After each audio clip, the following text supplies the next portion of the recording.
deep dive it. Okay, welcome everybody.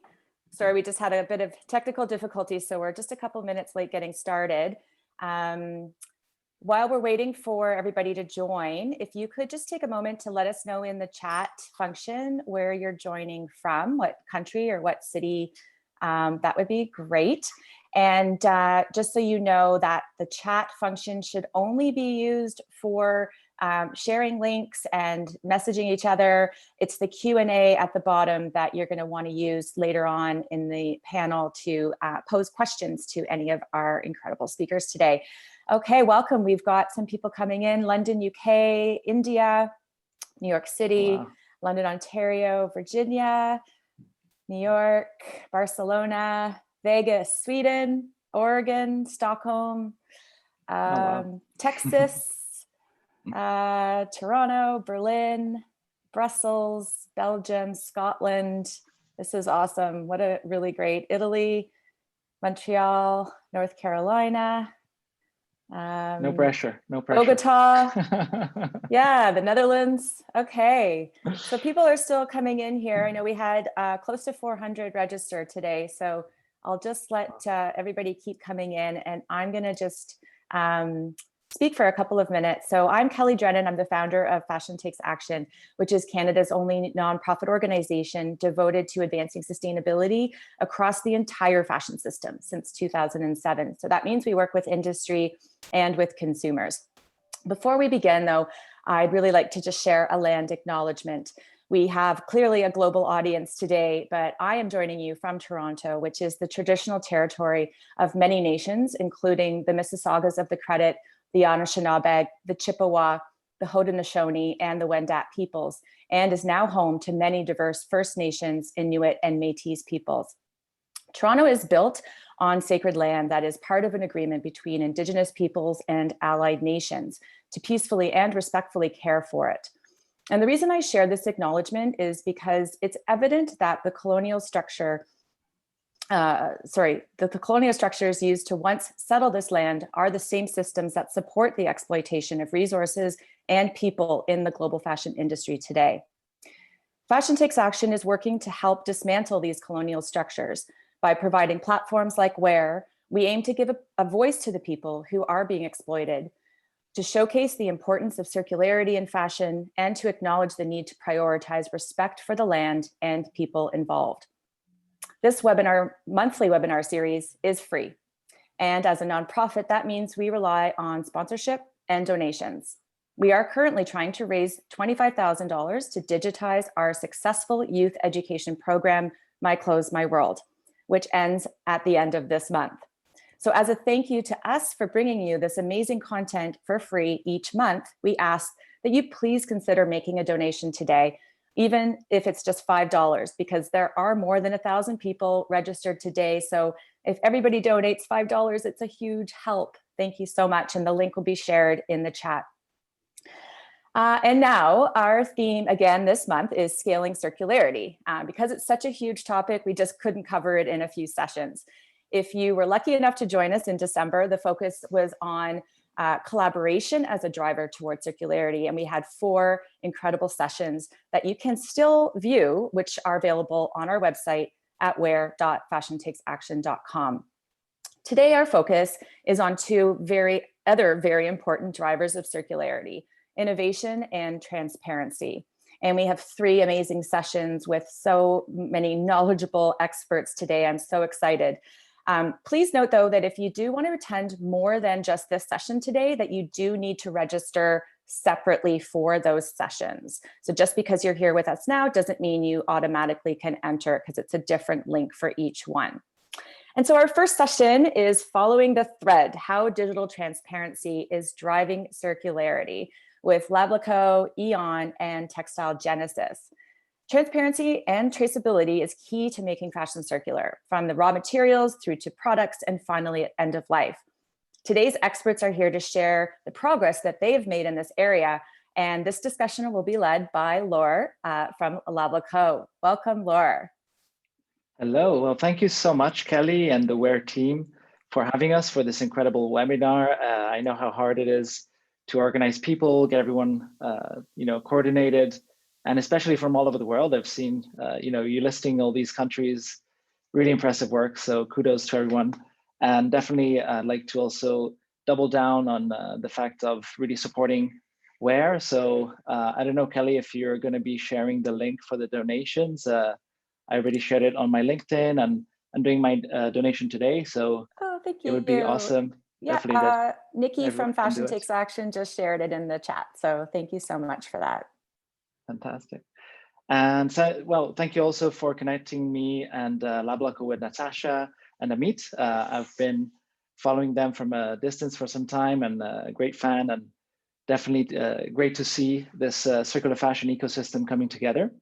I think it's the right time, and it's really, really exciting that we can start to talk about the digitization of the circular economy in a collective way.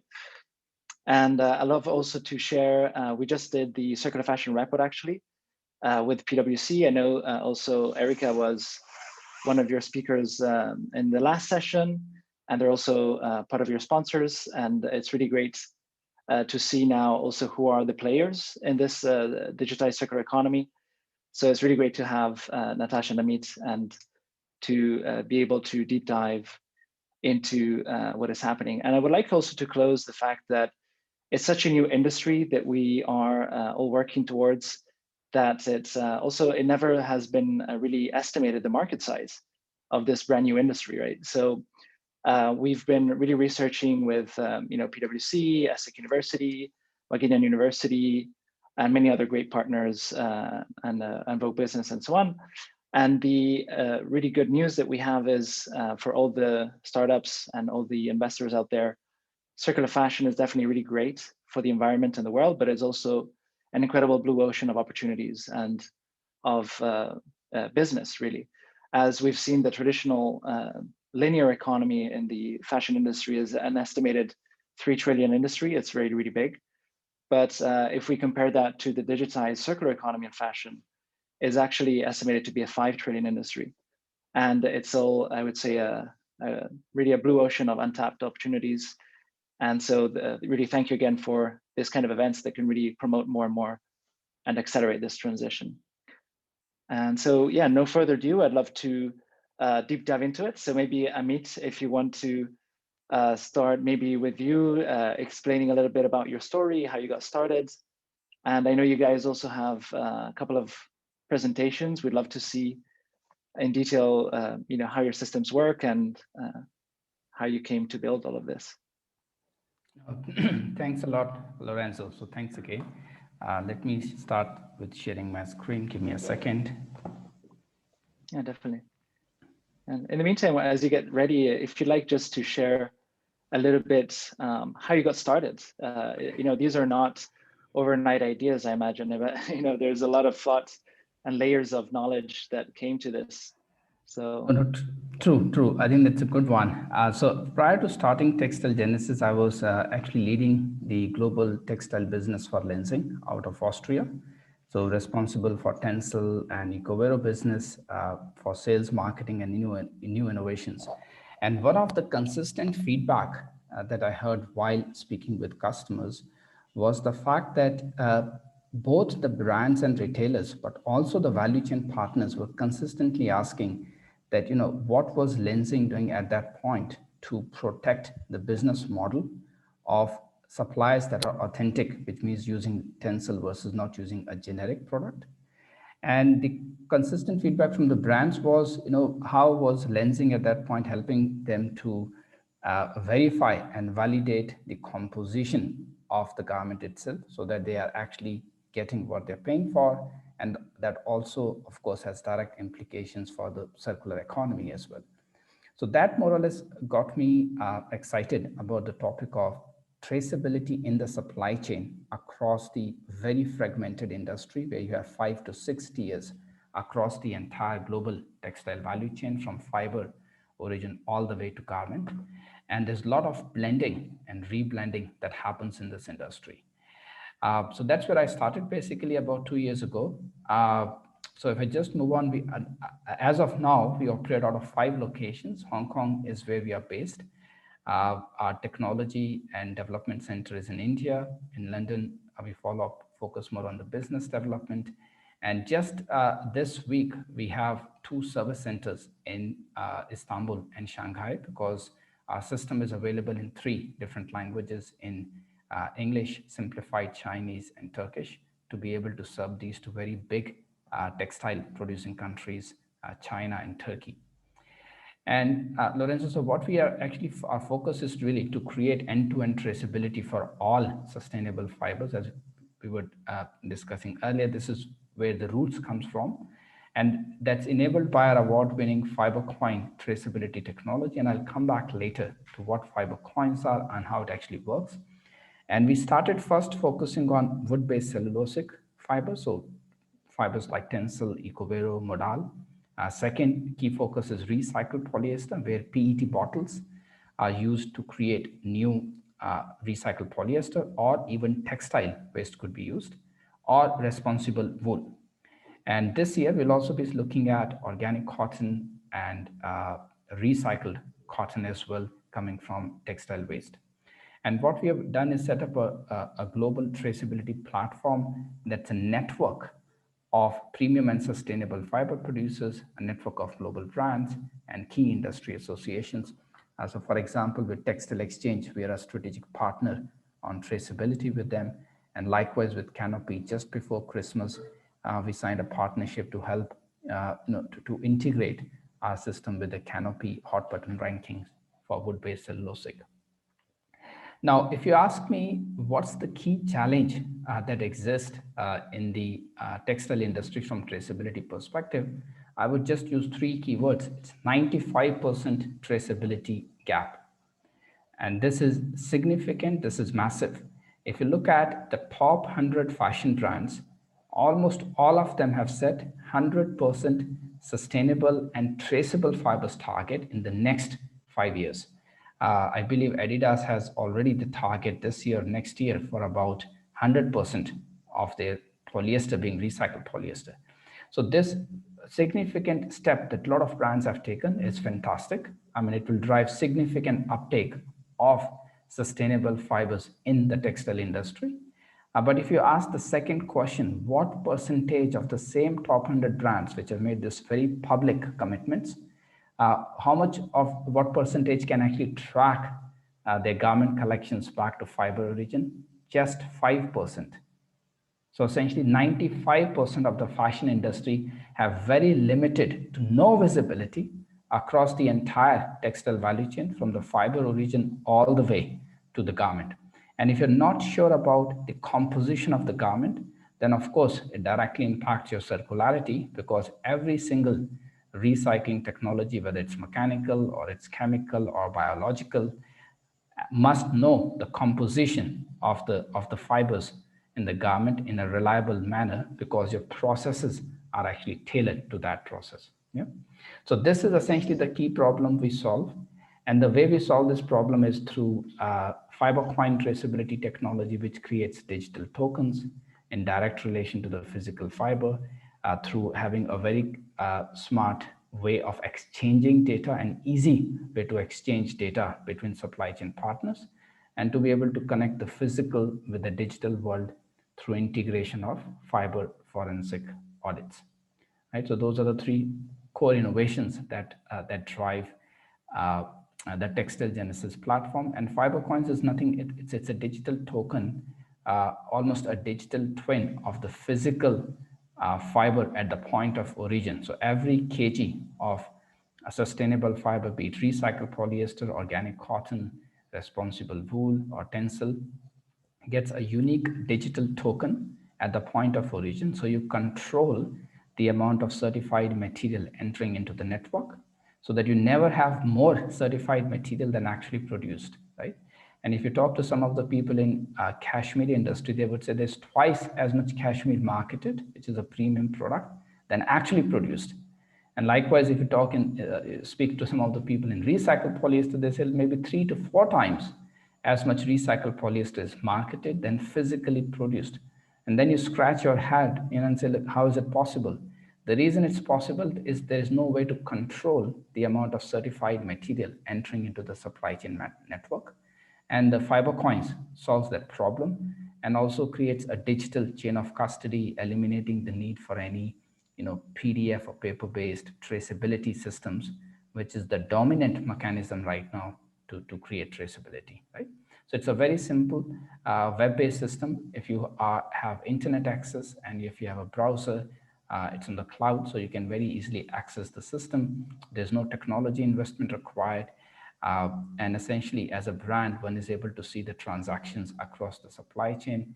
And each of the participating node in the network, be it a spinner or a fabric mill, just have to create their account and can extract data from the system, upload into our system to capture their shipments. Yeah? And finally, these are some of the players we're working with. I will not go into in depth into each of them, but this just gives an idea that there are three key stakeholders we work with.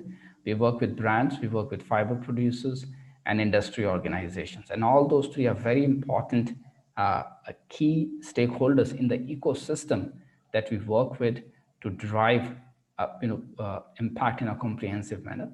And what we see is you need to engage all of them. You can't work just with a brand or just with a fiber producer or only with an industry organization. You need to engage all the three key players in the ecosystem to actually drive the impact at scale.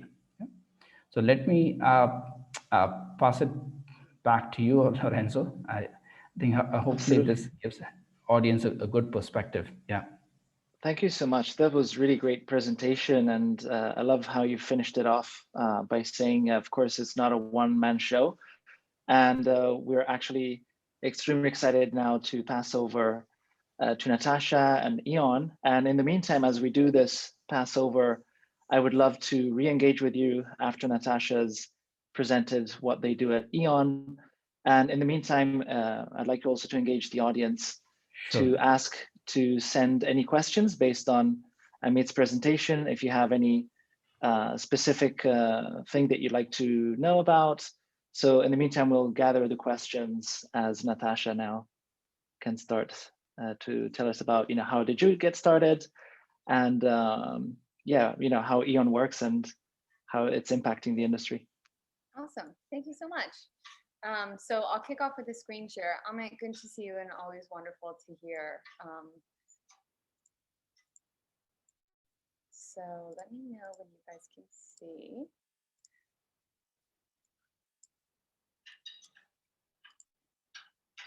How's that? Great. I assume my screen share is working, right? Yes, Natasha, we can see, yeah. Thank you, Amit. So hi, everyone. So nice to be with everyone from all around the world. And Kelly, thank you so much again for bringing us all together. I'm Natasha. I'm founder and CEO of Eon. For those of you who haven't met Eon, what we do is we power connected products. And our goal is to bring each and every garment online to create the digital foundation for circular commerce in fashion and retail. So basically what we do is we are digitizing each and every garment, bringing the product online to connect products from the moment they're produced throughout the entire supply chain and throughout and onwards through the circular economy. So IDing and connecting products from production through use, reuse, next life, and beyond. And I'll give you a brief overview today into how some of that works.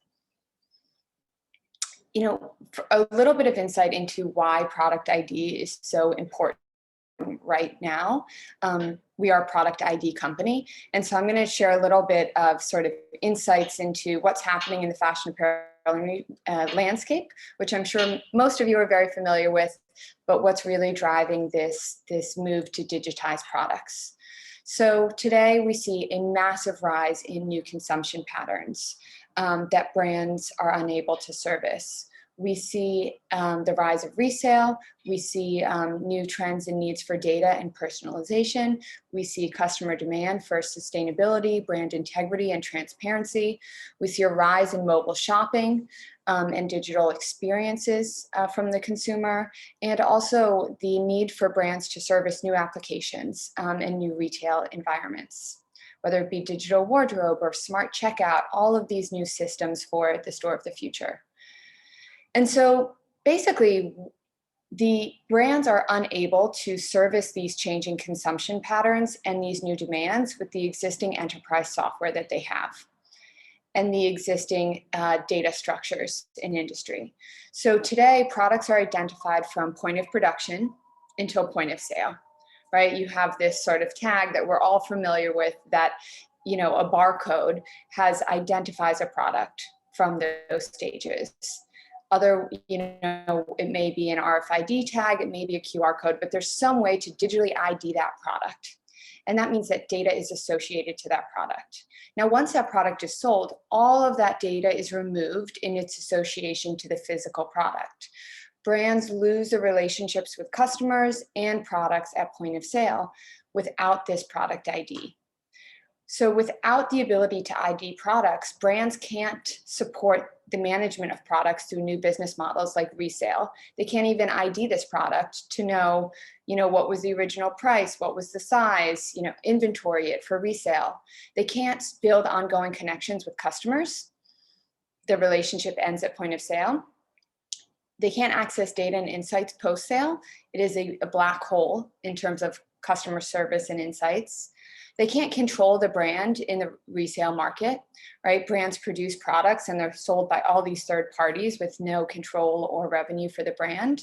And they can't service new applications, whether it be digital wardrobe or rental models, or all of these new opportunities to service and connect to customers post-sale. So product digitization enables brands to do that. And I'll take you guys through that in a moment. But what Eon is we basically service brands to create that product ID. We work with brands to digitize each garment, to create that smart connected garment, such that, and some easy ways to think about it in terms of vocabulary, such that each product has a digital birth certificate or, you know, an online profile in the cloud. In terms of the brand system. And then the product also has a digital passport across its life cycle. So it's able to record events. I was received for resale. I was recycled. I was resold. The connected product also then can connect to other applications, to customers, and drive experiences and new business processes.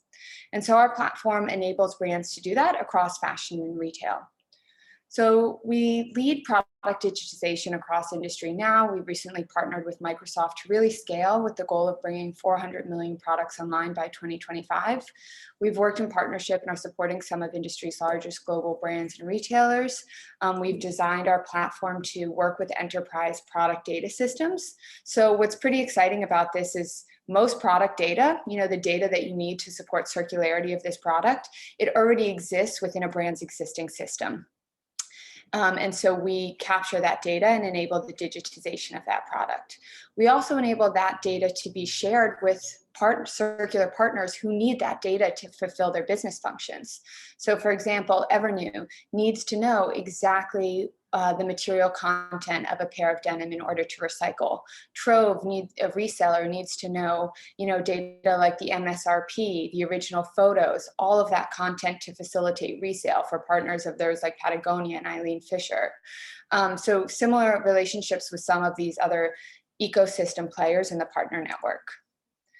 And so basically what the product digitization enables brands to do is it's really foundational for brands to build this ongoing customer relationship, control and manage their products through circularity. So steward those products through resale, steward those products through recycling, and access intelligence about products post-sale to inform those circularity strategies. It will also be essential to meet upcoming policy requirements for extended producer responsibility that demand insight into when a product was used and recycled. So if you look at sort of where we are today and how this sort of also aligns with circularity, this change in business model is today we really have a materialized economy, right? Brands just sell a product. And what Eon is starting to enable is the transition towards smart products, connected products, and then circular product systems, such that we can ID, manage, and monetize these products throughout the entire product lifecycle and enable brands to really facilitate circular systems and for industry players to collaborate to design these at a global scale. So very quickly, we're the first platform to connect products from new to renew. So IDing products, at the cut and sew, and that product's ID'd, and connecting with solutions like Amit that ID the materials earlier on. And then allowing that ID to power all product connections, whether it's about the connection of that product to the customer, to the reseller, to a third-party recycling partner, and then also enabling the association of the data, which our platform does, to the physical product via any identifier, whether it's RFID, NFC, QR code, what have you. And so basically where we sit within the ecosystem is we're all about taking sort of traditionally siloed product data, which prevents circular business processes, and making that key data available. So Eon, if you're familiar, developed industry circular ID protocol, which outlines all of the essential data that needs to be on a product in order for that product to be managed through resale and recycling. So when we digitize that product, we're including all of that circular ID data such that that product can now communicate to all the different players across the circular value chain and have a circular life cycle. So of course, the product ID can be used to connect to customers on the front end, and we allow brands to sort of design and associate whatever front end experience. Eon is always invisible, but rather bringing forward the brand and enabling that unique association. And then, of course, the ID gets used to power circular business models, whether it's authentication, material identification, and how that product communicates across its life cycle. And then on the back end, what gets really exciting is you start to have product insights, right? Where is this product going? How circular is this product? I think up until now, industry has created a product out of, a recycled material and said, oh, this product is circular. But really, circularity is a verb. It's about whether that product was actually used, whether it was reused, whether it was recycled. And so now with product ID, we'll be able to actually prove and measure and drive products towards circularity. And what's pretty exciting is that this is also an upcoming policy piece. Product digitization will be mandated at a policy level because it enables the electronic passport for products and materials and is the only way to bring measurement and accountability to products post-sale. And I think this is my last piece, but basically, if you're interested in diving in further, we recently launched with Yux Net-a-Porter and really rolling out product ID at a large scale to steward the circular life cycle for each product and material. And so the process to digitize is pretty simple and exciting. I mean, it's simple because we've spent about 5 years working on it, but really we start with brands by collecting that product data, structuring that product data, uploading that product data into the Eon platform. We then attach the NFC QR code, and then ultimately that product is able to connect and the brand can associate customer experiences, they can invite circular partners, and they can connect third-party applications like a digital wardrobe or a smart closet, and start to build that intelligent product ecosystem. So thank you so much for your time. That's our overview. Well, that was fantastic. Well, thank you so much, Natasha. And as you know, the founder, I always like to say of Pokemon says, it takes 5 years for an overnight success, right? So no, super exciting. And in the meantime, we've received incredible questions from the audience. So thank you so much. There's many and they're all awesome. So I would say I'm just going to start with the first one from for Amit. And in the meantime, as we kind of shoot the questions to Amit, if you have any questions, I imagine many for Eon, please feel free to shoot them in and we'll try and cover as many as possible so we can really dig a little bit deeper. So the first one is from Shivani Gupta. And says, can you please provide a few more examples of how the fiber coin technology works through the process of garment production process? So basically saying, what happens, this is actually something that we touched in our one-to-one that I was really excited to know as well. Right. From the kilo of the fiber, how does that break down into a production? Right. Yeah, absolutely. I think it's a good question. So I think if it just, let's take a very practical example. Let's say, let's take lensing as a starting point of the sustainable fiber. So if lensing is today, let's say shipping 100 kgs of Tencel or EcoVero to a spinner, then the spinner account on our system will automatically receive 100 Tencel or EcoVero fiber coins because 100 kgs of product was shipped, right? So that spinner's inventory will be 100 kgs plus the tokens attached to it. Now that spinner converts that fiber into a yarn, let's say 50-50 Tencel cotton yarn, and is shipping 100 kgs to a weaver or a knitter. Then the algorithm on the platform automatically will deduct his inventory based on the fiber used for that particular yarn shipment and actually attach the tokens to that yarn. So if 100 kgs of yarn is shipped, it's 50-50 blend ratio. So there are 50 kgs of Tencel in that shipment, and therefore 50 Tencel tokens will be attached to that yarn. And because there is 3 to 5% yield loss and wastage, industrial loss that happens converting fiber into a yarn. So if you ship 50 kgs of Tencel with the yarn, actually your inventory will be deducted by something like 53 kgs after taking into account 3 to 5% spinning loss. So we apply those industrial losses at each stage as well.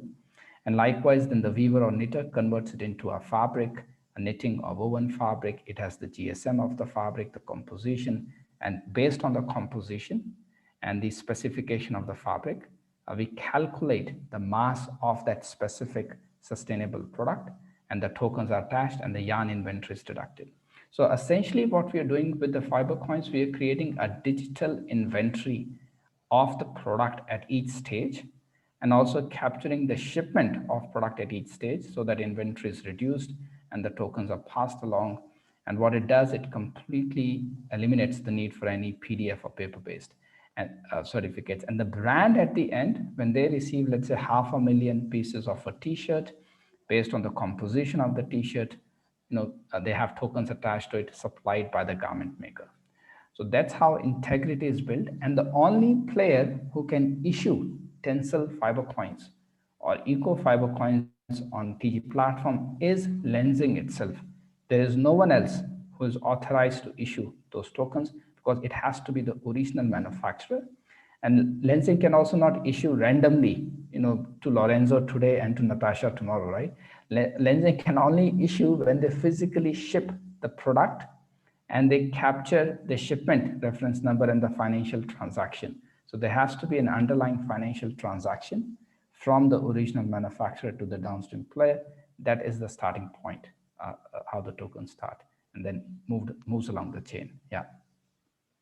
Fantastic. And I would say here is where I would also jump in. Audrey Marty says, for the panelists, how can consumers support a greater transparency in the fashion industry? So I'm just going to adapt this a little bit. So for example, if I am a customer and let's say I probably see also some overlap and integrations, probably also with Eon, let's hypothetically say that these tokens can go in the circular ID, let's say, and then they go to market to a customer. What would a customer see? How would they visualize these tokens for those that probably not familiar with blockchains and these words that are a little bit technical? Yeah. How would the customer visualize this traceability? I think Natasha and we myself have to sit together to do the visualization. But I think the integration the integration part is indeed, it connects extremely well with what Natasha was sharing earlier with circular ID, so that the composition in the each ID can be validated on the back end with our solution. I think for a customer, I would say the visualization, what customer cares about is the supply chain. They want to know whether the starting point of the sustainable product is actually authentic or not. So what we typically share with the brand, Lorenzo, is actually the supply chain, the tiers in the supply chain. And because tokens carry that data along, as the token exchanges hands, it carries the data of the ID of that supplier who passed it to the next supplier and then passed it to the next supplier. So we have the full chain underlying. And that's how we visualize very simply as a map as a map and the points on the map of how the product has moved along. Natasha, anything from your side to build on to that? No, I think that's the customer experience is a really important piece in terms of both like what information gets brought forward to the customer. Oh, sorry guys. Actually, hold on one second. You never have control over Amazon and COVID at home. So hold on. No worries. That's great. In the meantime, I'll use this to find another question. So thank you for the excellent presentation of Textile Genesis. In the future, do you see this technology being available to access for small home businesses? I think this is a really great question. For example, if a home sewist gets a hold of a garment or fabric, either as a whole or remnants, that's embedded with Textile Genesis, can they see the history of how the fabric is produced? So for small businesses at this point. Yeah. Right. So Meera, in that case, I think because the system, it doesn't require much of technology investment. And Meera, as a home business, you don't have to, don't need an army of IT people to use the system, because it's actually a browser and internet connection. So absolutely, small businesses can use the system. Also, small brands can use the system. And only thing you have to do is actually create your account on the platform, and then start engaging your upstream suppliers, your downstream customers, and start engaging in transactions with them on the system, right? So inherently, I don't see a problem, because there is another question of a small brand using the system. Whether you're a small textile player or a small brand, I don't see a limitation. In fact, it might be easier because you do not have a massive, different silos to be involved. You can move much faster in terms of decision making to actually get to use the system. And there's very little of technology hurdle that's there. Yeah. Fantastic.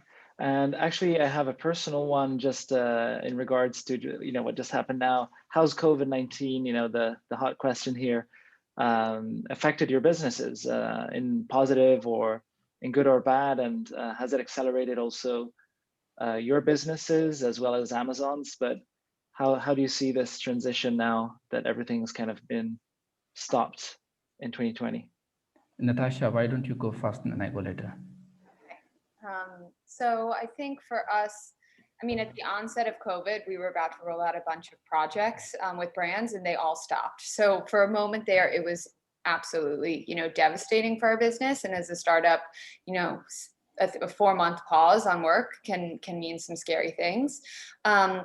But basically, as this, transition progressed, and as, someone was asking about consumer behavior, as there just started to be such clear rises in demand from consumers through this period in terms of new consumption models, participating in more sustainable models like resale, customer demand for transparency and sustainability, and also just obviously brands saw the need to digitize their whole models based on this sort of traditional model very much failing them. So it has actually sort of accelerated what we're seeing in terms of brands interested in digital transformation. For us, almost to the point of being a bit overwhelming. Brands that we thought would take 5 years to digitize all of their products are like, well, we want every product online by end of 2021. And so it's been very interesting to see sort of a complete stop and now just a massive investment in sustainability and circularity. Right. So I think I agree with what Natasha just said, right? I think it has actually helped to accelerate the entire movement towards digitization. It has accelerated the movement towards traceability and transparency, because brands are even more conscious about where the product is coming from, which countries it has come from, so on and so forth. And I think it has also accelerated the need for sustainability, because look, what has happened in COVID-19, you could also say maybe it's the human, and the nature conflict. And it has accentuated the focus around sustainability and climate change within consumers as well. So a lot of brands see consistent feedback from consumers. They want more sustainable products, want more traceability. So we, at least on our side, we see a tailwind. We do not see a headwind. It's actually a very strong tailwind. We thought we will be I have a lean summer last year. It was an extremely busy summer. And this year already, looks like a pretty good year from at least from the digitization, traceability, and transparency perspective. So it's actually moving the industry much faster, is what I would say. Yeah. Yeah, definitely. Same, on our side, we call it the year zero. We're all forced to change, and so we better start measuring and doing this transition all together. That's And right. so, yeah, based on this, we have actually a question for Natasha. So, hi, Natasha. This is from Mathea Harris.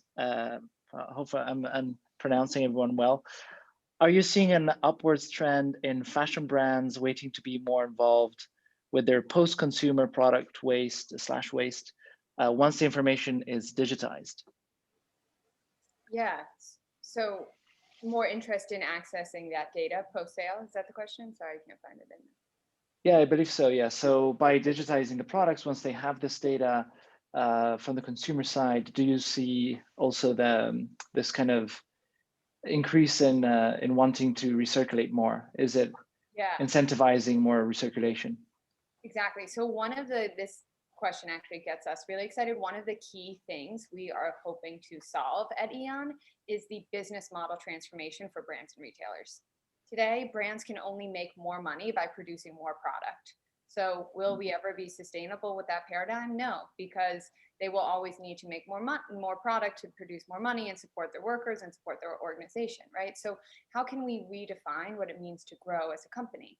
And so basically, if we can prove that a brand can actually generate more revenue across a product's life cycle, the more circular that product is, then we can align the brand's incentives with true sustainability. So right now, when a brand sells a product, they don't participate in the resale revenue. They don't participate or benefit more if that product is used. Similar to how records used to be, right? If I listened to a CD all the time, the artist didn't benefit. But now if you make a hit song with Spotify, that artist benefits. So how can fashion move toward a model where the actual underlying incentives for brands and retailers are aligned with the objectives of circularity and sustainability? And so we believe the connected product as providing that ability and also solving for the systems to enable that. Fantastic. And I'm just going to bring on to that with Mira Muzank says, hi, Natasha. How does Eon track if a product is recycled? Yeah. Can you give an example of how Eon help to collect a product at the end of its life cycle from a consumer and go to a factory to be renewed? So how does that work? Great. So basically right now, when recyclers receive products, they can't ID them. And recyclers who focus in specific materials, if you're a Worn Again or an Evernew, and you need a certain feedstock, you need a certain material in order to turn that gene into a new gene. You need genes that only have this chemical and only have this material content type. There's no way to really get the right materials to the right recyclers, right? So basically, the product ID, what we're doing right now with groups like Evernew is, one, digitizing the product with that information, ensuring that that information is embedded in the product, stewarding the customer for where to send that product back, and then when that product gets sent to that location, providing the sorting facility, the recycling partner of Evernew, the ability to ID that product, and then also the ability for Evernew to now regenerate those materials based on that information. And so we haven't had products go fully through the system yet, end to end. Yeah. Right? We're just rolling out these product IDs now. We've done projects like where we sort of steward the product, but we haven't had that product go out into the wild in the hands of the customer and then come back. What's pretty exciting about that question is Eon is now working with Accelerating Circularity with the support of Walmart Foundation, Gap, and VF Corp. With a $1.2 million grant to Accelerating Circularity to support pilots that actually leverage ID for sorting and recycling. So we'll be stewarding those pilots throughout the next year to build more infrastructure for sorting and recycling.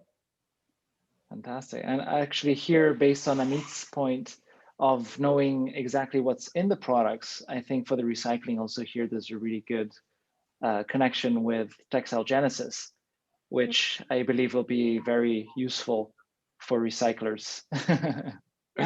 No, absolutely. And yeah, I think there was already a question of how does Textile Genesis integrate with Eon and Circularity. So I think we need Natasha, we need a couple of more sessions now. Yeah. Yeah.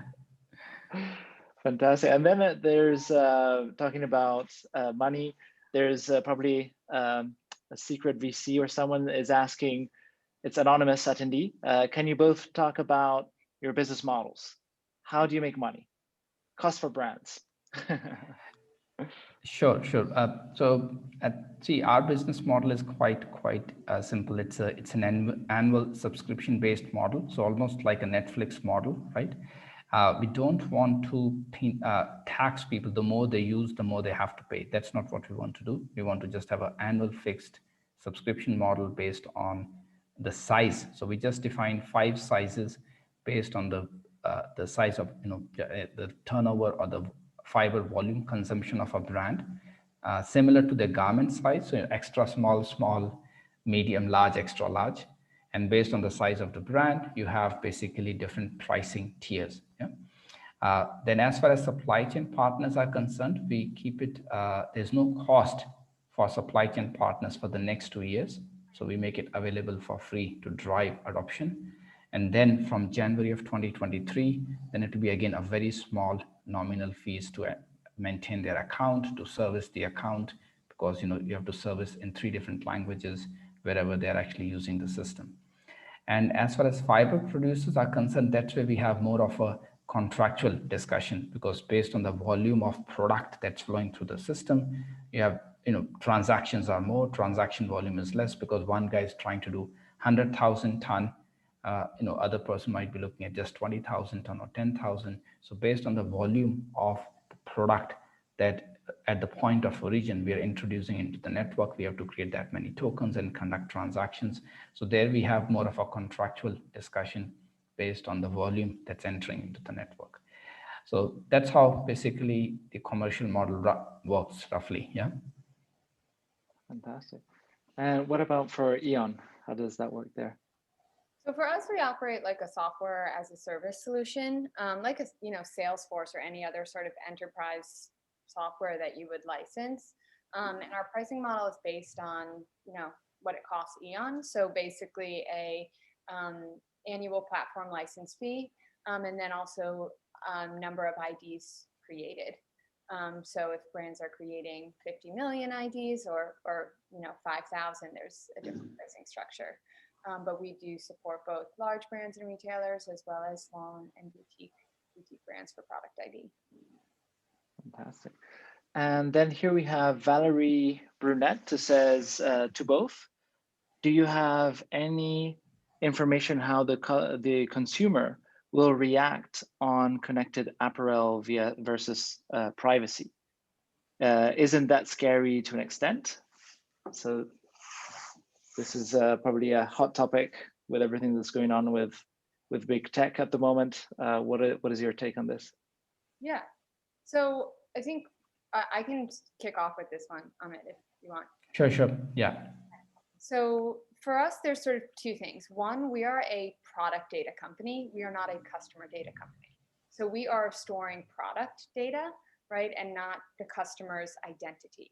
And I think it's an interesting sort of concern, because the same customers that are sort of advocating for transparency in the supply chain are then totally comfortable to have products be lost and no accountability for recycling or resale or whatnot, right?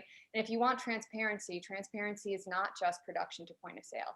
Transparency is the life cycle of the product, and it includes, your consumer use of that product and your accountability of that product, or to steward that product through next life as well. So I think it's about connecting the systems. And, of course, any type of interaction from the consumer's perspective with the connected product is always on an opt-in basis. So the customer doesn't have to connect to the product if they don't want to. Got it. Yeah. I think for us, it's probably less relevant, because we do not have any customer level data or consumer level data anyhow, because it's more on the B2B side. And then we would connect with our system like Circularity, which then has the interface towards the end of the life cycle, right? Because what we're trying to ensure is the integrity of the material. So we create more of a material ID, if you will, across the supply chain and a digital asset, but nothing to do with consumer. And then we kind of hand over either to an internal interface of a brand or yeah, a company like Eon or Circularity to connect with. Yeah. Fantastic. So here we have, let me see, we have a few here. Okay, thanks for the presentation and kudos for embarking on these journeys. General question, how does one ensure the different platforms talk to each other? It just disappeared, the question, wait.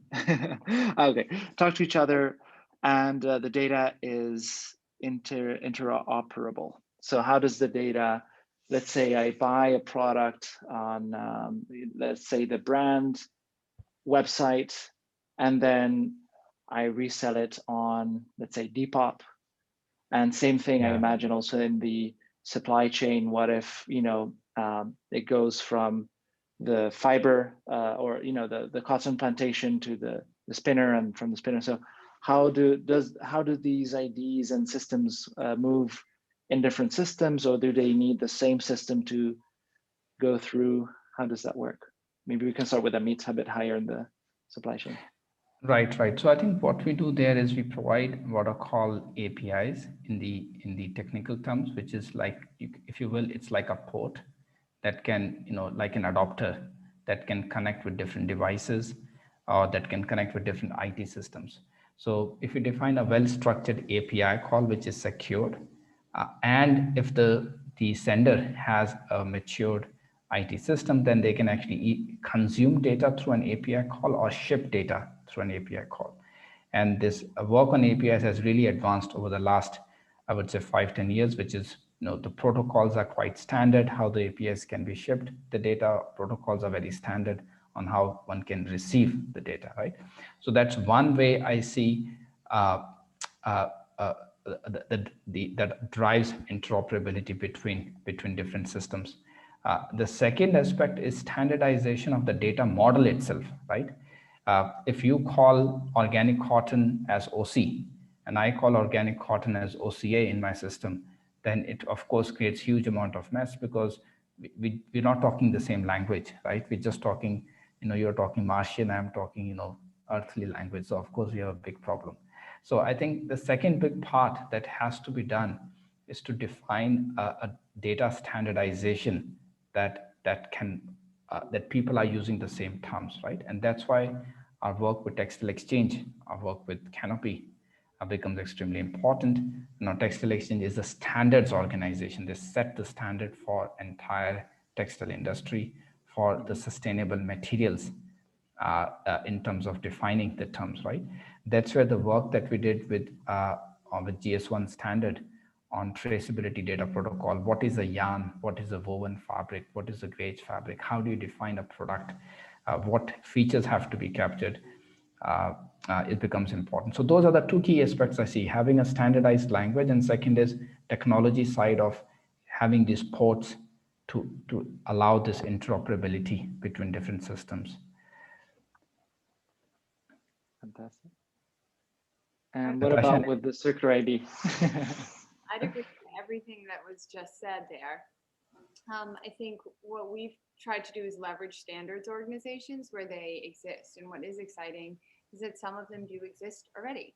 And so like Textile Genesis, like Sustainable Apparel Coalition, like GS1, which is really more of just an industry language, not necessarily a sustainability one, but they are working with the Walmarts and the Targets of the world to have the list of materials, right? And how do you say, is it recycled cotton or, cotton that's recycled, right? How is that taxonomy of the product and material structured such that product can be digitized and always digitized consistently with the data structured in the right way? And so with Eon and the Circular ID protocol, when we're digitizing products, we're including all of the data points in the Circular ID protocol the Circular ID protocol, for example, calls for price, right? We need to include price. There's not a standard for price. We know how to input that data point, but it also calls for things like, the material content. And then we'll leverage, that field, the standard, that field within the Circular ID protocol will call upon the different standards organizations and include an all-encompassing list of what those standards organizations say are the standard sort of data fields for material content. So it's exciting, and I think it's technology players like Ahmed and Eon that are starting to sort of coalesce these standards into practice and then make the data exchanged through API. Fantastic. And then I think we're running towards the end with our time. So I'm going to take the last question from the audience, which is from Paula Izquierdo. And it says, she says, what do you think is the role of government or international institutions in incorporating transparency in the supply chain for brands to become sustainable? So the role of governments and regulation. I think that's really interesting. As actually before we start, there's already some examples that come to mind in France where they actually banned the burning of clothing and all these kind of things. So, now you can't just, shove all the stuff on the carpet. You gotta deal with it. And I'll let this as a starting point. Right. And Natasha, you want to go first or? Oh, okay. I'm fine. Yeah. I think we get really excited about policy, and we're going to be kicking off a new arm with an Eon that supports that. So some things include the upcoming digitization of the care label. Like the care label with 30 pieces of paper in the side seam of the pocket will become digitized.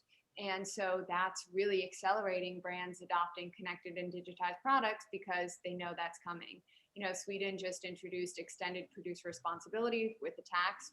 If textiles aren't recycled, that's driving investment in, these new models. So policy only helps and accelerates our work. So we've been very excited about recent advancements and things like the Green New Deal in the EU. No, absolutely. And I think in European Commission at EU level, there's also discussion around a declaration of the traceability of the product while the finished product is being imported into Europe, right? When a consumer electronics is imported into Europe, I believe you have to declare the bill of materials. If an automotive component has to be imported into Europe, you have to declare your BOM, bill of materials. Nothing of that sort happens as far as textile is concerned. You only declare the composition, but you're never sure what the composition is because there's no traceability behind, right?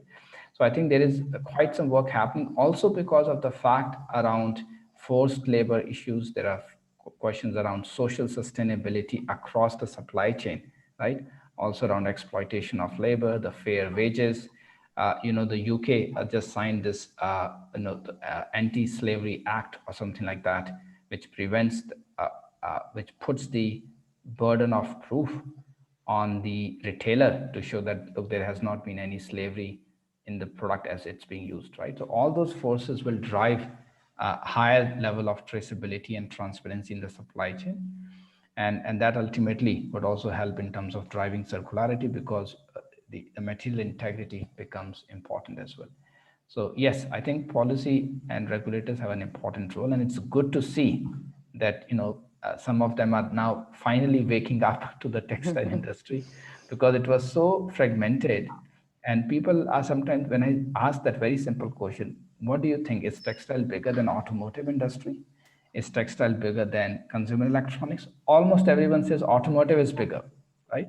Or electronics is bigger. But guess what? Textile is twice as big as electronics. Global consumer electronics, laptops, cell phones, you put everything in it, is about 1.2 trillion. Global textile and fashion is 2.4 trillion.